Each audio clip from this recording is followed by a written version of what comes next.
Good morning, shipmates, compañeros. Nice to see you up early in class on time. Sorry, there's no bar service in the morning in school. Though, when I came out on Silver Seas and started being a presenter here, I thought, well, this is the best educational opportunity that I missed when I was in school because there was no bar service and no hors d'oeuvres, and it's the sort of things that make you interested in your education.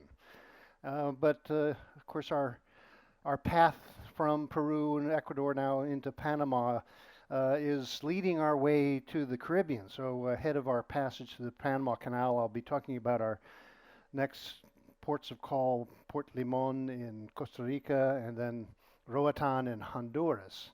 And maybe some of you have been to these places before, but they're uh, the un-island resort areas of the Caribbean. I mean, most of the ships, most of the visitors to the Caribbean go to all the different islands, but this is coastal Central America, which has its, let's say, special qualities and a certain, let's say, untidiness, if you would call it that, just because this is kind of rough coast. And um, where we are in Panama, for instance, there are no hurricanes come down because of the winds and the currents. But they regularly swing through the central Caribbean Sea and then they smash into Costa Rica, Nicaragua, Honduras, and up to the Yucatan Peninsula. So many of these places where you go to visit in this part of the Western Caribbean, they were once okay, and then the next season the whole thing got blown away. And Barbara and I once stayed on a little sandy key out in the reef of Belize where they had bamboo huts and such to stay on, and we'd stayed there one season, and then we heard later the whole thing was wiped away. But then we found out later, well, they just put it back up. They built with recyclable natural materials. But we've also been to places where there were beautiful resorts once, and then they were totally wiped away, and they're just concrete ruins. So that's just I call it the Caribbean roulette. You never know which island and which shore is going to be totally ravaged. And this happens unfortunately, with the regularity in this area. But of course, Silver Seas has arranged there be no hurricanes during your cruise. Well, here we are in general, the Isthmus of Panama, Costa Rica, Nicaragua, Honduras, going up to Yucatan. So we'll be going up the coast and all the way then through the Yucatan Strait, north of Cuba, back to Florida. And I'll give another talk just about the oceanography of the Caribbean on our way to Florida. But while we are here, Costa Rica, the rich coast in Spanish, has this long, rather straight beachfront in the Caribbean. We're going to Limon. More people go to the Pacific coast of Costa Rica just because it's more dramatic. There are mountains in view of the sea. There are all these different bays. My pointer is not visible, but there's particularly the Isu Peninsula to the south, and then there's another Golfo de Nicoya, which is near the rainforests and the nature preserves of that side of Costa Rica. So this is an unusual country because it has two coasts, and then it has a high mountain range running through it, including some volcanoes that are not quite as active as others in north of there. But this meant, again, like other countries in the Andean region, that it was hard to get across to the other side and for the different peoples to communicate until modern roads and transportation, particularly railroads, made Costa Rica a more prosperous country because they could get the coffee from the Pacific side to the Atlantic side to be shipped to Atlantic ports. So a lot of it looks like this. It's not a spectacular mountains, but it is very, rough country for traveling back in the old days on horses or on foot. But it has a lot of agriculture. Nowadays, Costa Rica has also become a electronics center for semiconductor manufacturing. They have a very educated population and let's say a stable economy because they've been the most peaceful country in Central America for many generations now, versus some of their neighbors that have been in civil war or in upheaval, like just particularly north in Nicaragua. I have friends who have a coffee plantation in northern Costa Rica where They have an entire valley that produces the best coffee in the world, according to them. But here's up in the highlands. They have these volcanic peaks, and this is a volcanic crater lake, just as a variety of what we won't see.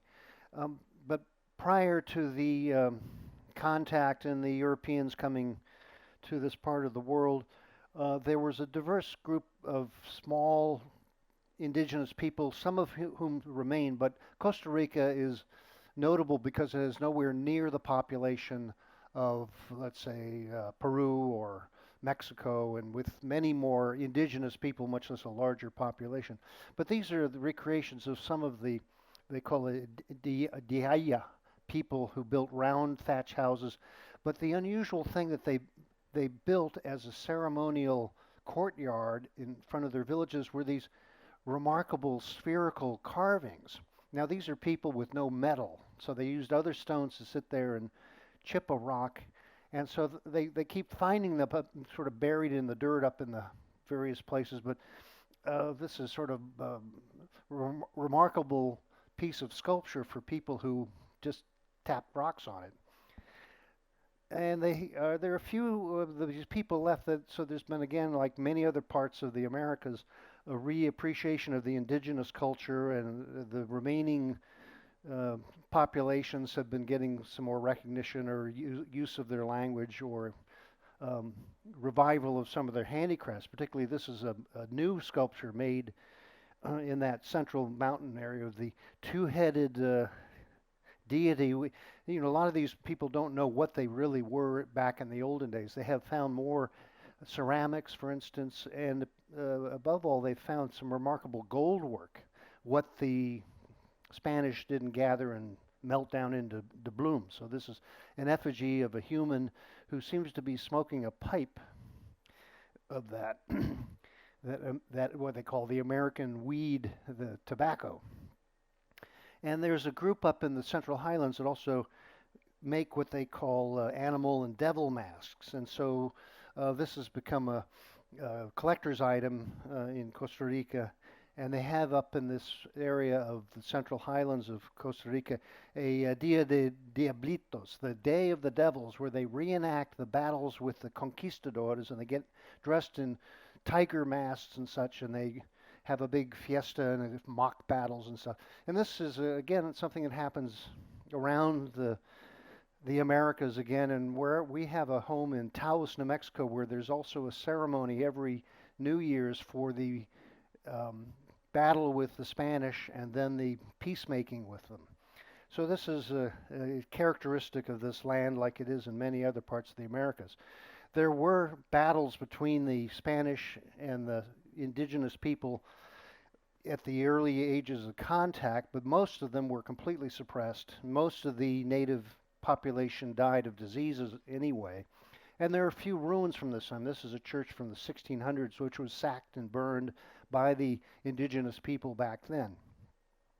But Costa Rica now is a very peaceful place, has a lot of folklore and traditions. This is one of the painted carts that is preserved, which was a tradition again of the native peoples. They decorated the cart for agricultural use.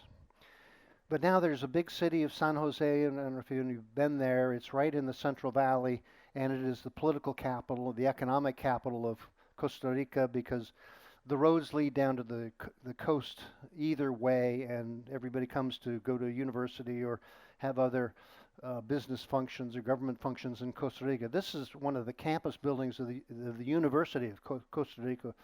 With, I'm not sure what that means. It may mean that there are free drinks in classrooms or something like that. That big welcoming sculpture in the faculty building.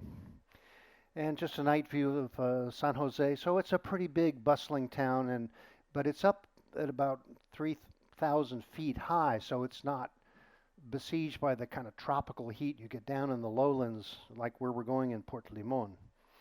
So if you have a chance to come back to Costa Rica, it's considered a preferred place for retirement, especially because you can buy property. There are no taxes that are excessive here. You don't have to have a local partner like you do in Mexico and other countries around here to have a retirement home. And so the Republic of Costa Rica came out of the dissolution of the Spanish Empire, and originally it was part of the Viceroy of New Spain, which was based in Mexico. And then when the liberation of all these Latin countries were completed, Mexico claimed all of Central America down to the Colombian border, or which was at the time Panama, in Panama, the northern line of Panama, which is now the Costa Rican border. But the local people did not agree to report to Mexico City as they had to report to Madrid in Spain before, so they declared their own independence. There was an effort to make a United States of Central America in the 1830s, but they couldn't agree because they were who was going to be in charge, where would be the capital, and all these places were very small and very isolated from each other back then. So Costa Rica declared its independence, and this is the symbol, like the seal before, of the mountains between the two seas, making Costa Rica a very, let's say, a unified country. And this man, Jose Maria Castro Madriz, was the one who claimed independence of Costa Rica from the domination of any of the other would-be rulers of a larger nation in Central America. But this also meant that this area has also been sort of balkanized in the sense the nations are too small to have much effect, and they are often at disputes with each other. Particularly Nicaragua, Costa Rica had border disputes and some fighting back in those days. But this led also Costa Rica to have an attitude that it should be the peaceful country. It's been called the Switzerland of Central America because of its political evolution. They decided to abolish the military. And so this is actually celebrated. In 1948, they decided they are not going to have any coup d'etat, junta, cadillo, generalissimos, dictators, and all that stuff that plagued the rest of all these other countries often. So to this day, they only have a police force but no military. Their constitution says they are a pacifist nation.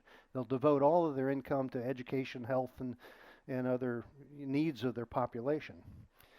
And then a later president in the 1970s, Oscar Arias, mediated the civil war in Honduras and Nicaragua and was the peacemaker of Central America in those years and was awarded the Nobel Prize. So he became the pride of the nation of Costa Rica, and then he was represented at the Organization of American States and the UN and such. So here he is greeting Obama, and that's Lula Silva, the returned president of Brazil, in the middle. But we are going to Limon, Puerto Limon, which you can see the border with Panama, and this long stretch of flat coast where we will go on excursions out into the rainforest and up into the mountains a bit. And so it's a distinct Caribbean province of Costa Rica. And we're coming into a very small town, a port, mainly to go out of the town itself. I'll show you a little of the town, but it's considered a secondary place for most land travelers. But for us on a ship, we can go there, and it's on our way to these other places. So we'll be docking at a modest port. Probably we're the only ship in town because the bigger ships don't quite come this far. And then we'll be in the little town Limon, which has its Spanish-style castle on its symbol, Paz y Trabajo, peace and work. There's a motto. And so you can walk around the town right off the dock. There's a small commercial district and a bunch of neighborhoods out there. But the population is maybe 20,000 people. This is a pretty small little port. But they're proud of their little piece of the world. This is their saying, Donde quiera que voy, limonense soy. Wherever I want to go, I will still be from Limon. Well, there's a local pride for you. A lot of the town is still in sort of its pre-industrial status, let's say, or pre-electrical, pre-air conditioning. So a lot of the buildings have balconies, verandas, these kind of rain roofs, so the pounding seasonal rains will be shed. And so it has a small downtown, and pardon my brain is still working on the slides, but you can walk around here. But right off the dock, there'll be the excursion buses, and Gabor talked about the different tours. Um, but there's the ride up into the gondolas. There's a ride on the canal boats, and a number of excursions. And every time we come back here, there seem to be more things to do, just because tourism has become such a vital part of all of these economies. And so as the return of people come after the pandemic, they're all the more eager to see us. I'm not sure what everybody did during the pandemic. Everybody stayed home and waited for it to get over, and here we are again. And so that while my computer is thinking here about its next thought, I would make a comment just about the cruise industry, in that I consider it a social recycling, if you want to call it that, because it brings people together, people to people, and it's kind of a global finance exchange from wherever we come from into the local economy. Well, here I'm back in the town square of Limon, and it features a well, my brain is. I know I should have spilled more coffee on my computer this morning. That's what's going on. But you can, if you're not on tour, you can just go walk from the dock out into this little park, which has a number of gazebos and statues and things like that, and some of the local life. But I may have to stop and reboot my computer here, just because it's not awake.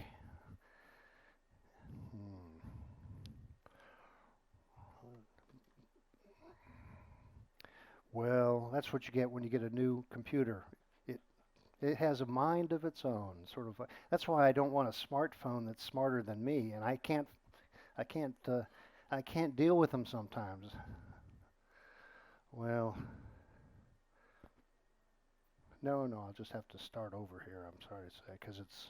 Oh, there we go. Oh, suddenly it wakes up again. Well, for a little while. Well, meanwhile, let's have a rest on the beach. But I mean, this is the reason why people come here, to go out into the natural life of Costa Rica, and we'll go on to Roatan if my computer agrees here. But I don't know if you found this problem. A lot of these new computers, they won't operate without being online, and then they store files up in that cloud that may rain on us, and then you have trouble getting in. Particularly on the ship, you can't get what you had at home sometimes. But enough of my electronic traumas. But I just may have to reboot. Yeah.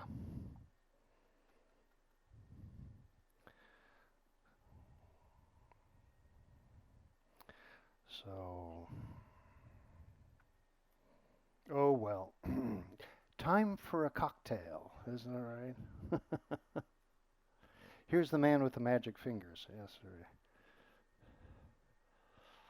Ah, there it is. Oh, donk. There we go. I don't know. It just doesn't. It wants to go slower than I want it.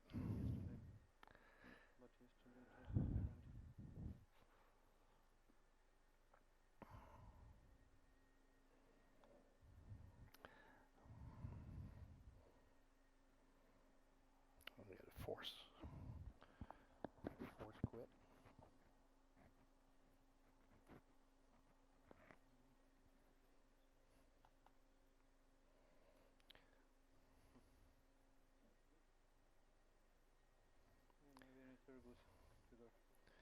Yeah, I'm gonna have to force quit.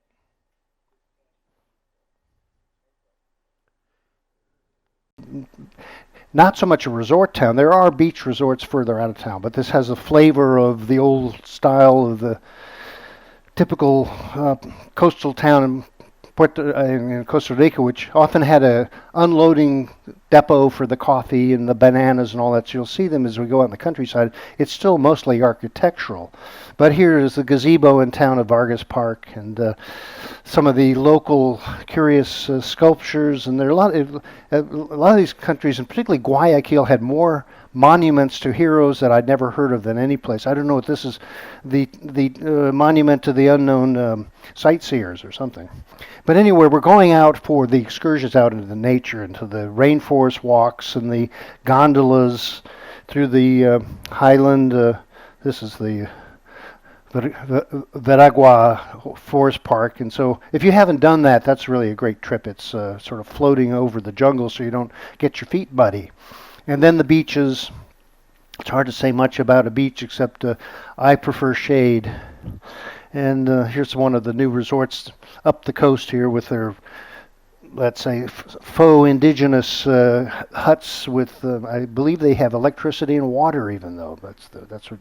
Yeah. Then if you go up a bit farther, you get these flatlands, and much of Costa Rica on the plains has been deforested and a long time ago. It's become cattle ranching, and so there's ever less cover over this land, except that Costa Rica has made more national parks for its small size than most any other country, and has promoted ecotourism to sustain their economy without endangering the environment anymore. But this is the most unusual thing, the Tortuguero Canal system, which was built to make transport of agricultural materials much easier. So there are lots of banana plantations and other fruit orchards along this canal. It stretches for almost 100 kilometers up the coast, so that rather than building a railroad or a big road, they dug a canal out. So that became a tourist attraction because you can go along the coast from Limon, and we will go about halfway. We'll take our ride up, but it's a sort of a very extended view through this bit of the jungle right near the beach, much of it. And so there you can see a lot of the wildlife. If you go over to the beach, you get the turtle nesting area, which is why they call it Tortuguero, which means the turtle nesting site. So these are mostly hawksbill Caribbean turtles. These are not the bigger ones on the Pacific side. But even this is typical of a lot of this part of Central America going down into Panama. I was once stranded on a beach in Panama with leatherback turtles that would come up and lay eggs in the full moonlight. And we were stranded, had to gather eggs out of the sand to eat back in those days. Again, maybe you can order at salt, but I don't think they're offering endangered species there. But this is the kind of boat you get on, and you go up the canal and up the rivers. So this is the attraction of Costa Rica. You can go into places where otherwise you wouldn't get there, and you're sort of up close to the edges of the rivers and the banana plantations. And these are a papaya plantation. But when you go into the undisturbed areas that still have the forest, you get all of the remarkable wildlife, and some of it quite endangered now. This red-eyed frog is endemic to Costa Rica, but this looked like somebody painted it just for Halloween or something. A lot of these have been so endangered that they're at the front end of, let's say, the extinction crisis now, because the rain has changed, the weather, climate has changed, the hurricanes come through, so it's very tough life for some of these little creatures. Some are tougher than others, like this green iguana. And then you may get to see a sloth if you're not napping at the time, because they are the, let's say, the panda bear of Costa Rica. That they are the two-clawed sloth variety. There used to be much bigger ones. These are sort of a diminutive one. But the curious thing about a sloth is that it lives up in the tree and it moves very slowly, as famously. But its nutrition is actually growing in its fur, and that it has a symbiotic algae that grows in its fur, and so it licks its fur constantly for nutrition. And then in its toilet, it goes down the tree. The only thing, once a week it goes down the tree to relieve itself on the ground, where it picks up beetles that come on its fur and go up and help groom the sloth again. So it has a very, let's say, steady lifestyle that way. Then there's a lot of bird life. This kind of a kingfisher, kind of iridescent, many, and some of my pictures catch one or the other, egrets and different kingfisher, again, a black-headed kingfisher. Notice it only has one leg. I wish I could do that. And there are a lot of them. If you go on this canal trip or even in the gondola rides, you'll just see more bird life in particular than you may have seen before. And then some birds don't fly, like this sort of big banded it's kind of an iguana, but it's again the variety of the wildlife here is quite fantastic. And I also caught this picture of a pelican living up in the trees, and you saw this in Guayaquil. There were birds filling up all the trees, even downtown. So of course you're advised not to walk under the tree, but here they're having their penguin party. But this is endemic all the way down through Central America. And then flamencos and other. This is a white ibis, and of course the macaw. That's the most colorful of all the birds. When I was vagabonding, I actually picked one up and carried it with me on my trip to have somebody to talk to, except that it constantly wanted to chew on my backpack. And then I went over the highlands and it caught a cold, and that was it. But I'm going to show you a little bit of the people, though, who are the other wildlife in this part of the world. And so this is the carnival in Limon. I mean, Limon's a little town, so it's not exactly a big samba party. But I found these pictures of the Lenten carnival where everybody comes out, and I just show you this because you have such a variety of people. Native, indigenous people, Africans, Europeans, and then now Asians, and all kinds of people come to Costa Rica. It has a small population of many different kinds, and so you have a very diverse population. This is one of the marching bands, the carnival dancers. These I don't know. These may be Steve McCurry's pictures, but I found them on a site about the carnival here, and some of the kids come out, get all dressed up. Some are a little fancier than others, and some have seen it all already and they just don't want to dance anymore. And here they say, "Respecto, amor y paz," respect, love, and peace, in various costumes. But being that it's sort of a side town, it has a limited economy. It doesn't have any of the turmoil of the big city capital or any real troubles here other than the hurricanes and the lack of visitors sometimes. But I was saying, when you come to the Caribbean especially, they have a term called to lime, to go liming, which it's actually a Jamaican term in English in this sense, so that you spend the time to talk to people, and they say, "Oh, how are you? Where are you from?" Blah blah blah. And so they feel that is necessary before they even do any commerce. They even name the cell phone company through the Eastern Caribbean the Liming Telecom, because that's the courtesy. You take the time to talk to people. You don't just come up and say, "How much is this?" and go because you're busy. And so that's where the human contact, I think, is the best part of visiting in the Caribbean in general. If you not just go to a carnival, but just if you take the time to get to know people. Well, we're going to then go up the coast around the Mosquito Coast, it's called, a dense mangrove area of northern Nicaragua into the plains of Honduras. Now we're going to that little island that's stripped up there, the Bay Islands it's called. The mainland of Honduras has the Cordillera of the Central America with mountains, and then a Pacific coast and other bays. That is El Salvador, the little country on the left-hand side south. Guatemala, and then Belize are onto the upper left-hand side. But again, like the other countries, it's divided between two seas with mountains in the middle. And Honduras was, again, sort of battered around by internal troubles to this day, and it was declared its independence from Spain and also from Mexico. So this is their national symbol of liberty, determination and independence. But the funny thing about their national seal, it looks like a Masonic or the thing that's on the U.S. dollar bill, which has, except this is sort of a psychedelic version of it with a volcano in the middle, which I suppose is for good luck. But this land, like most of this area, were once Mayan occupied and local kingdoms, and there are Mayan ruins all the way from Costa Rica up to Guatemala, Belize, and of course Mexico.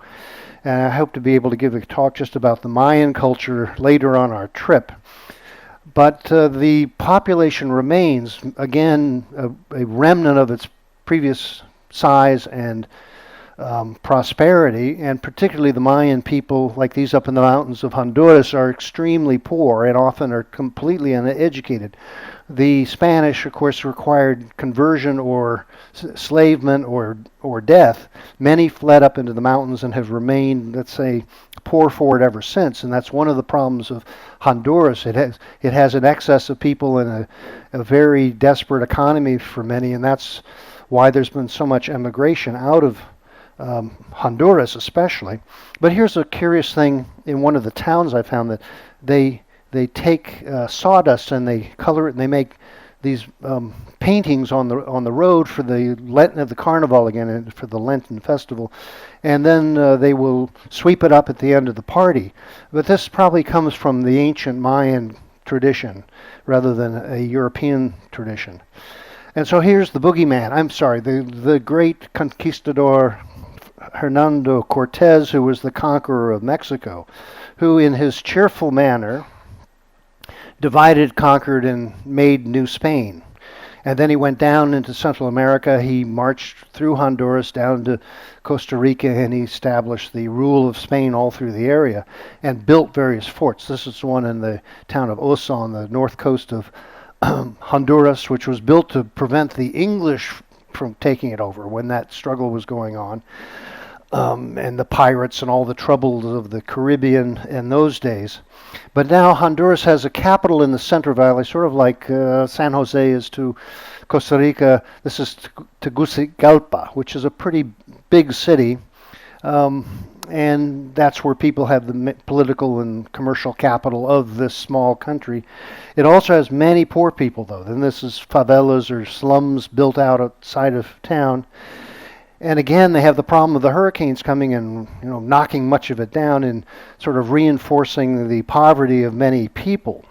And that's why when the Pan American Highway came through, well, that was the route out of town. And to this day, you read in the paper about the Hondurans who are marching in group to march up to the Mexican border with the U.S. and then try to get in. So this is the fate of the Americas, and a discussion for later.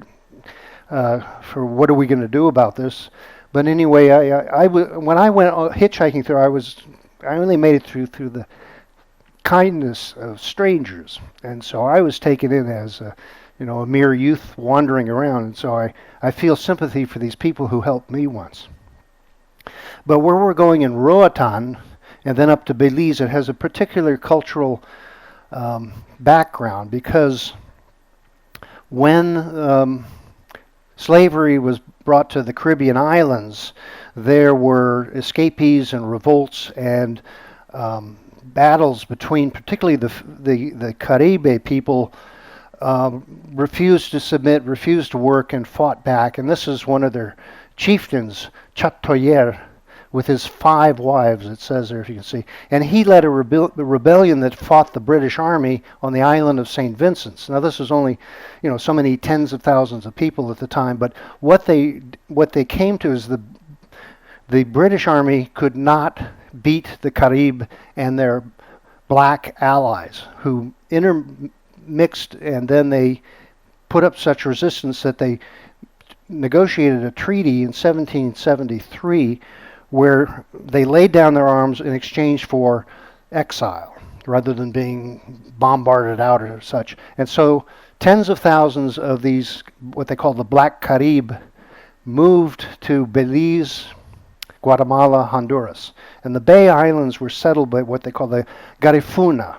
And that is a kind of a Carib indigenous name for these people who are of mixed African and Native American blood with their own kind of mixture of Yoruba, Arawak, Carib. The language is sort of a Creole, but not of English. They do speak English in a Creole kind of way, but they have been given some recognition, and they have their own flag, and they have insisted that they are a people that are not going to be either enslaved or disrespected. And so this became a musical culture, a dance culture, all from Belize down to particularly Roatan. They're not up in the highlands. They're only along the coast of this particular stretch of the Caribbean. But then they are also the source of other things like calypso and all this musical culture, which is very rich all through the Caribbean and through Central America. And so this is just another part of, let's say, the great human puzzle of this part of the world. Meanwhile, the rest of Honduras, being ruled by a Spanish elite business class, sort of had it as, let's say, not a big plantation, but they kept having coups d'etats and interventions. And here is a former president with a military leader at a meeting with Donald Rumsfeld, the former U.S. Secretary of Defense. And so this country's had, let's say, the broken democracy over and over again, unlike Costa Rica, which is very peaceful and prosperous by contrast. But in the last decade, there's been a new president elected who is a non-military supported, but Xiomara Castro. And so she has been a better leader, try to break this cycle of disruption and politically and eliminate some of the corruption that is endemic here. And then she traded the presidency when her term was up with her husband, who is Manuel Zelaya. So they're the current, let's say, new leadership of this little country. But we're going to the offshore island, which is away from all the troubles of the capital. And this is basically a coral reef that has lifted up out of the Caribbean Sea and is low-lying with some hills. But it's this sort of big snake of an island, which has become a great tourist destination because it has such extensive reefs and good harbors and friendly people. And this is our goal to go here because it has so many places to go out, go to the beach, go diving, go up into the little hills and zip lining and all these different things. It's not quite as rugged as Costa Rica, but there's a lot to do, as you can see in your excursion list. But we'll be coming into what's called Cox Hole, which is a little bay on the south side, which is the sheltered side of the island from the weather. And so I'll just show you a little bit of that town because it's curious on its own. So these low hills and fishing harbor, a little airport. Fortunately, it doesn't have massive jets coming in because there isn't enough room. Here's a ship that decided to take a nap. And then another one who came into town. Now this is we're getting up into what Gabor called the craziness of the big ships, and they get bigger and bigger. And Roatan, for better and for worse, has been invested into. I think it's the Norwegian line that built a whole cruise terminal here, and so these mega ships come down for the day and unleash their crowds. And so this is again the benefit of our times. But as I said, these ships are recycling finance, and they're providing people-to-people contacts and sort of an amelioration of cultural and racial prejudices and conflicts just by going to visit these places. And yes, it's the hospitality industry and such, but as a sailor, I consider these giant ships to be a hazard myself. As a certified firefighter, rescue, medical officer, security officer on ships, the bigger the ship, the bigger the problem, especially if they're disabled or out in a terrible storm. The only ship that I think is a perfect size, I think it's this one. But then again, I just have my opinions. But Barbara dug up a few of these for us to entertain. But darling, this is a ship, she's telling her little sailor boy. No fresh air inside, though. Then here's another illustration of, let's say, the budget line, 2 of each. And another one which is of interest. I'll go on a cruise, but not if I'm forced to learn things. So my apologies.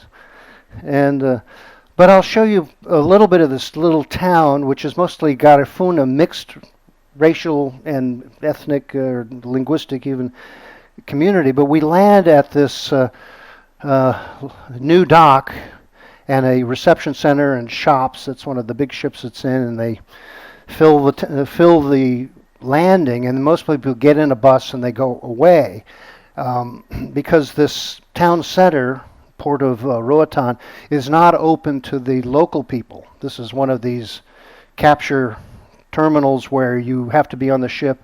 If you work in the terminal, you have a pass to get in, but you'll notice that there's armed guard gate outside that keeps the rest of people out so we don't get bothered by other people, let's say. And they have this also in Belize, this phenomena of a artificial landing just for the cruise passengers.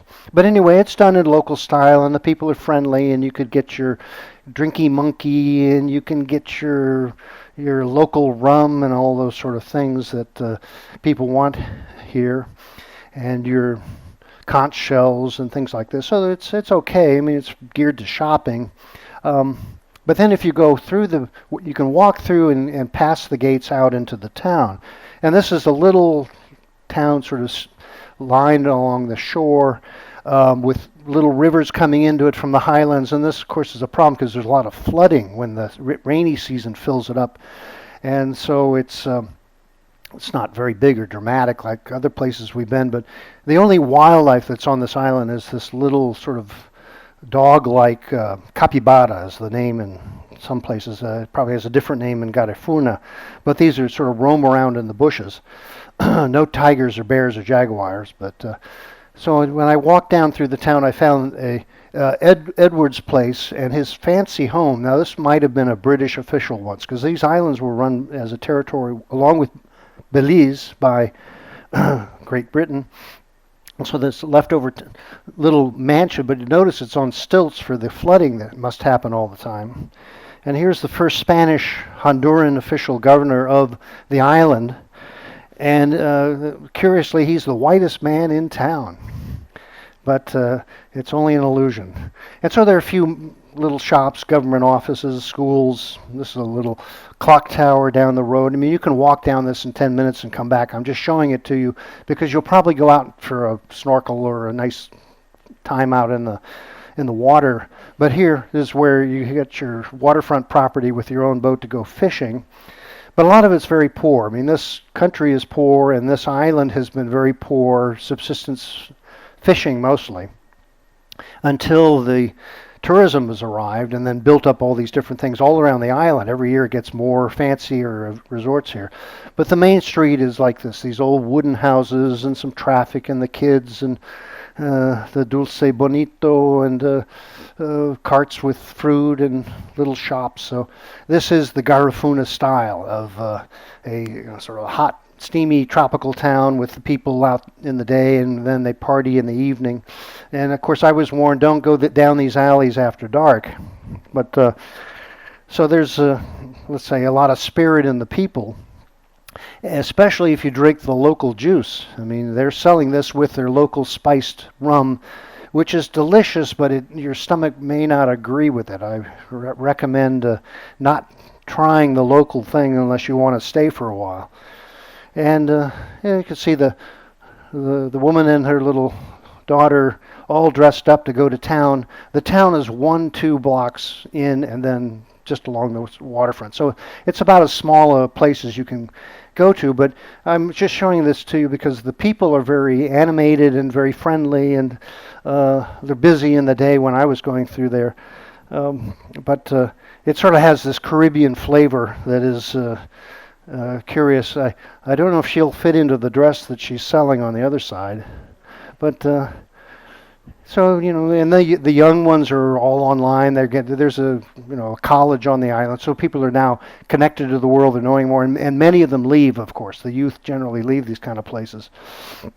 But anyway, they're ready to lime with you and be friendly if you have the time. But I came upon this poster in the town that said, "Yo no quiero ser violado." I do not want to be violated. But in my house, in the street, on the bus, in the taxi, at work, in church, at the university, or in the neighborhood, in the school, by anybody, etc., etc. This is the Me Too movement coming to Garifuna land, which is sort of, kind of a hot and steamy place in the night especially. So, who knows what goes on. But meanwhile, in the day, they're friendly, and it's a warm place, humanly and climatically. And then in the off the dock, I Found this guy playing his marimba. Now this is a classical Mayan native indigenous instrument. And you'll get big orchestras of this in Mexico, Yucatan area. It's one of the prized musical forms that's indigenous. And so this guy is, if I can get him to play here, well, my machine doesn't want to do it. But anyway, he plays a little dance tune. And you can hear this kind of music in the streets. And of course, there's some, oh, there we go. I guess oh, well, I don't have the right plug. Anyway, you can imagine, dun, dun, dun, dun, dun, dun, I think it's Jingle Bells or something that he was playing at the time. But he may be on the dock when we get there, unless he's retired on all his royalties. But anyway, here we are coming to this island to essentially have the pleasure of the Caribbean beaches and if you're a diver or a free swimmer, to go down into the waters and see the remarkable sea life that is around here. And these are all protected reefs now. There's a large marine preserve around this. There's no industrial fishing allowed, no dredging of the coral reefs like has happened in many parts of the Caribbean. But you still have to be careful which fish you have to kiss. That's a toadfish, by the way, but makes a land toad seem charming. And so I'm just going to leave you a last saying about when you're having cultural experiences out in the world and you travel, expand your mind and all that. And so I'm going to quote my colleague, who is Captain James Kirk of the Star Trek Enterprise, if you've met him. But in one of the episodes, he said, "The prejudices people feel about each other often disappear when they get to know each other." And with that, I wish you a good trip to Costa Rica and Honduras. And thank you very much.